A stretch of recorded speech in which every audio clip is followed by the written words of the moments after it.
This is the SAR of beta blockers part 2. Now you are seeing beta phenylethylamine. This is beta position.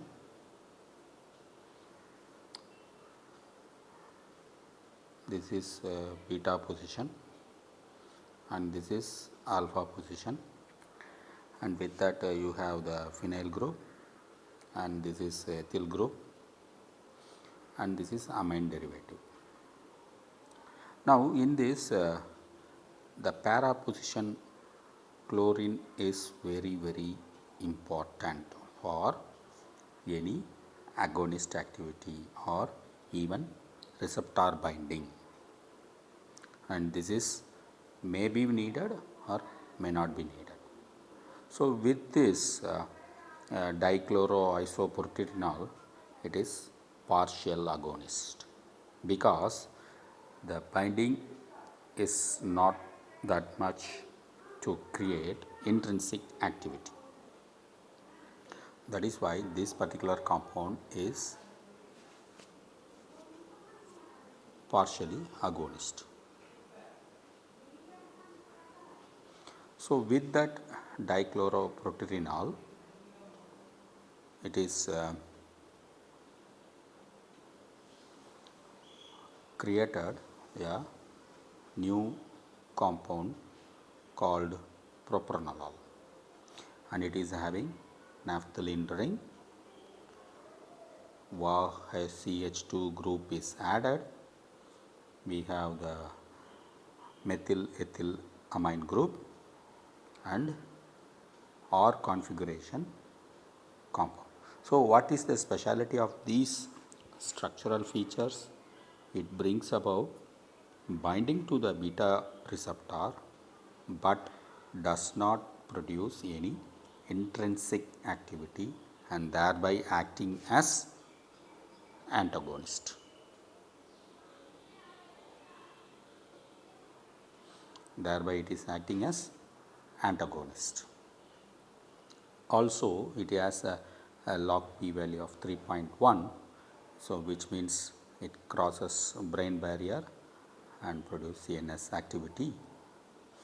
So this is the first well used, well known beta blocker.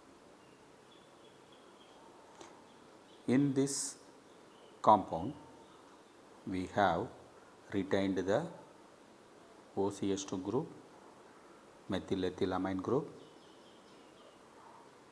R isomer, then the para substitution and additional substitution for van der Waals interaction, but it is useful only as a anti-glaucoma agent. Next compound is again it is a selective beta 1 blocker, beta 1 selective. Again it has the amide functional group, everything is a methyl ethylamine, ROH in the sense R isomer of OH, then this one. Likewise we have this bisoprolol. It is having methyl ethyl amino group and it is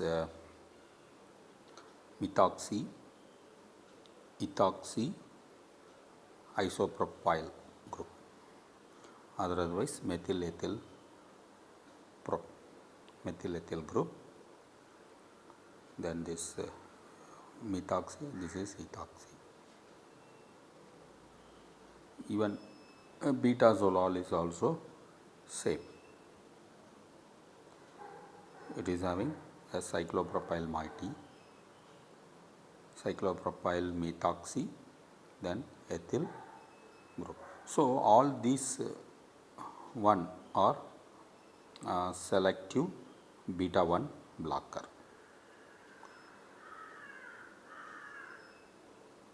This is also beta 1 blocker, one one para substitution with no other substitution here. So it is beta 1 selective. This is also beta 1 selective because there is one para substitution, all the others are same. Now comes the alpha 1, beta 1, beta 2 selective, because all the activity is there. Because of this one, it is alpha 1 selective.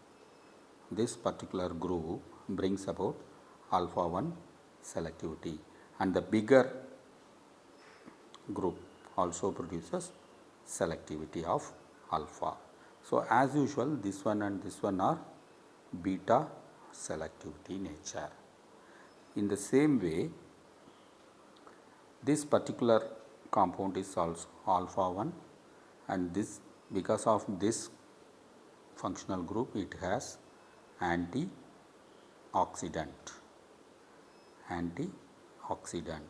The alpha 1 is also contributed because of this group.